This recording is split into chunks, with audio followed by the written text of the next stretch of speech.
Vidmori POV. I can't remember the last time I was able to freely take a hike through the woods without having to be vigilant for zombies. The smell of nature, without the tinge of rot and ruin in the air, is so refreshing. Despite having no lungs to breathe with, I find myself enjoying the experience. Before long, I find myself sitting in the shade of a tree, leaning back and resting along the trunk, as I quietly observe the tree line. I watched as small animals scampered around, animals that looked remarkably like rabbits, along with various other rodents, though before long a small herd of white deer pranced along, grazing and moving along through my territory. I find myself holding my breath, even if I don't need to breathe, as I watch them settle around me, seemingly resting for the moment. It's almost as if they don't see me, or even recognize my presence. Well, if I have stealth skills, I've likely activated them somehow, which explains what the deer are doing. Well, either all that, or they don't recognize a magic wooden man as a threat for some reason. After what felt like an eternity of peaceful silence, I could hear birdsong getting louder around me, as well as many curious eyes. Focusing back on the moment, I look about and sense quite a few of Jack's crew birds twittering at each other, as they look me over with unbridled curiosity. Though it isn't long until I hear more fluttering as Jack swoops in, landing before me and looking me over. Soon enough, there is recognition in his eyes, as his feathers poof out and his wings flap once before offering me a salute. "Boss Vidmori, it's a true surprise and delight to see you out and about," he enthused, a cheerful whistle coming from him, before he then looked around at all his crew birds lingering and watching me. "What do you lot think you're doing? Scram! The boss isn't some piece of fruit to gawk at," he exclaimed, flaring out his wings admonishingly, which caused the others to scatter. Though he startled the deer while he was at it, the small herd scampered off, leaving the two of us alone. I couldn't help but smile, even if my quiet time had been interrupted. It was nice to finally meet Jack in person, as it were. "It's nice to see you too, Jack. Have you grown bigger?" I mentioned, as I looked at him. The last time I gave him a once-over, he was around the size of a raven.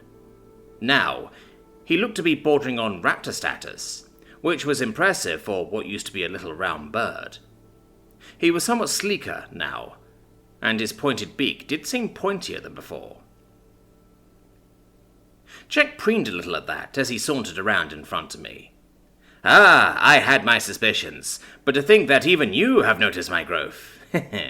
Yes, I've been working my hardest to patrol the outskirts of your lands, and I've killed many a beast who dared cross me. Why, there was this one particularly hardy plant monster that tried to lure me in with a perfectly vibrant red fruit that looked just a little rotten. It, of course, could not fool me with a mere trifle such as that.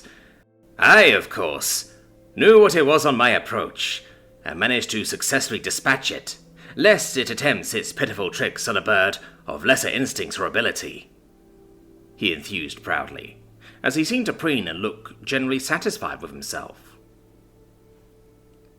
I could tell that he wasn't being entirely truthful with that particular story, but his results still spoke for themselves, as I grinned cheerfully at him. "Very impressive, Jack. I'm glad to hear you're doing so well," I mention, as I get to my feet. Jack hopped back to give me some space, before flapping up to my shoulder and settling there for the moment. "By the way, I've been meaning to tell you, but the other day I discovered a magic map room that shows my territory from an aerial point of view.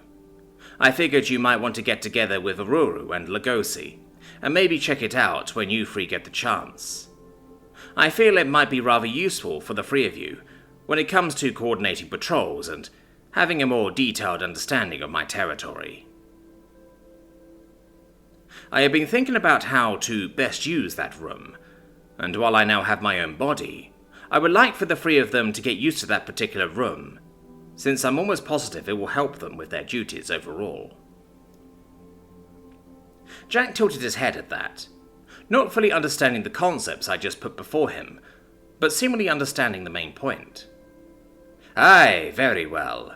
I'll see about rounding up the others then," he replied with a bob of his head. He then whistled thoughtfully before looking at my face. "How long have you had a physical body?" The question vaguely surprised me, though I couldn't help but flash a small smile as I glanced over at him. "Not long at all. In fact, I think only you, Revere, and Historietta even know about it."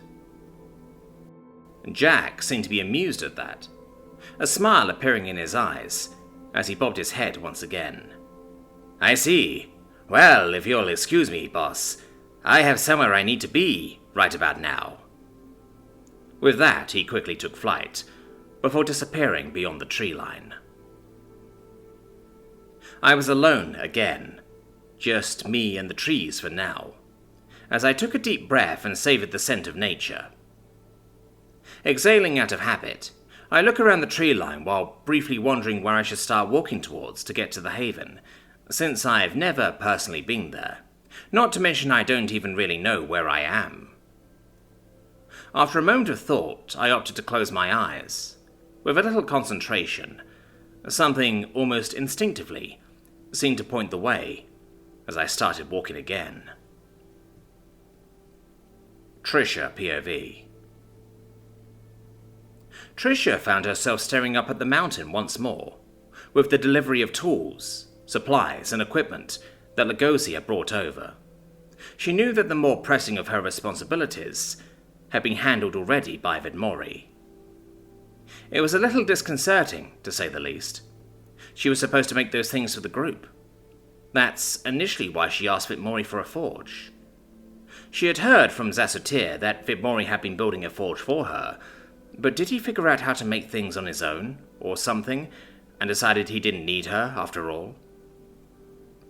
With all this pondering, she ultimately ended up just giving herself a headache, as she sighed softly, her heart simply longing for the heat of the forge. When she sighed, the crimson ball of fur that had been lying in her lap stirred, looking up at her with seemingly genuine concern. "Nyat," he chirped out, sitting up to reach out and tap her cheek with his pleasantly warm paw pads.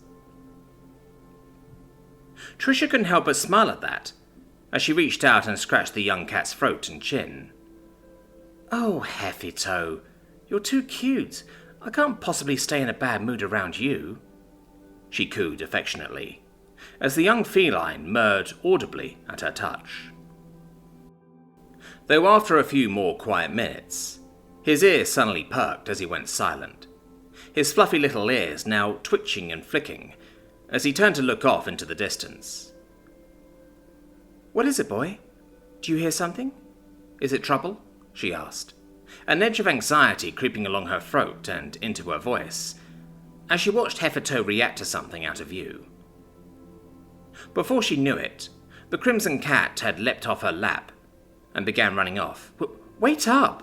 she called out, scrambling to her feet as she ran after him. Following after Heffito, she heard meows and yows of the other cubs in the near distance. Soon returning to the clearing of the haven and rounding the longhouse, she spotted a man she hadn't seen before, being swarmed by the 4 cubs. At first she thought they were attacking him, but it seemed they were actually showing affection. Even the usually standoffish Basmori was all the way up on the man's shoulder, nuzzling their head against his neck. Grim even hurrying over to hug the man's leg, his fluffy little tail wagging audibly with excitement. She wasn't sure what to make of this, though she spotted the others of the haven starting to gather with varying degrees of curiosity. However, she noticed the Empress looking amused by all this, having made eye contact with her, as she watched everyone instead of the new man. The man, for his part, had a face that looked intense yet handsome. His vibrant green eyes carried a certain coldness, despite the joyful smile he had on, his gaze sharp and piercing as they passed over her. He carried himself like the veteran warriors and adventurers she had seen come into her father's shop. Despite how relaxed he appeared to be, she could tell this man was a predator. His exposed chest and right arm were riddled with wounds, and his clothes looked both comfortably luxurious while being incredibly simple-looking. There was something about him that intimidated her, though she couldn't help a nagging sensation in the back of her head that she knew who this was. That was until Zassatir stepped forward, followed by Rita. Zassatir getting to one knee and bowing his head, while Rita gave a slight bow of her head in a show of respect, but not lowering herself to the extent Zassatir had. "Vidmori, it is an honor to see that you've obtained a physical form. Welcome to the haven you created." At that, Zassatir practically bounced up to his feet, looking down at the man, and flashing a warmer smile as he cleared his throat. Sorry, I was just so overwhelmed. I completely forgot that you don't care for such formality," Zassatir mused, carrying himself much more casually now, as he chuckled a bit. The man chuckled heartily, in a great mood, as it seemed as Vidmori continued to nuzzle into his throat, the man returning the gesture by nuzzling his chin against the black cub. Meanwhile, Fraley was laying happily on the man's right arm, mewling with delight and clearly too excited to use her words. Seka was scanning his back, as she moved to clamber onto his other shoulder, with Hefito starting his own climb as he was the last to arrive. "It's fine, Zassatir. This was a recent development, so I apologize for not letting you know I was on the way," he expressed sincerely, as he plucked Hefito from his side and cradled the cub in his left arm. "I just promised to see Historietta off, and I am one to keep my promises," he expressed simply, as he then looked to the people of the community. "I also wanted to personally thank you all for looking after my cubs. I was sad when they moved out, but they've clearly come into their own while among you all," he mused, as he returned Seka's nuzzles with his chin while he spoke. This caused many folks to start murmuring amongst each other. It was one thing to be told that the dungeon core in the mountain used to be a man, and it's something else entirely to see the man standing before them. Sylvia was the first to approach, eyeing the man curiously before lowering her head and looking back at him. "I never got to say this before, but thank you for saving us and giving us this new home, and thank you for saving my daughter," she expressed, as she lowered her head once more. Org, for her part, just offered a bit of a smile and waved as she stood behind Sylvia, peeking out from behind her mother. The man, who turned out to be Vidmori, looked vaguely uncomfortable, but offered a kind smile. "You're welcome, but you don't need to thank me. It was just circumstance and coincidence that everything happened as it did, but I'm happy to see you all doing so well.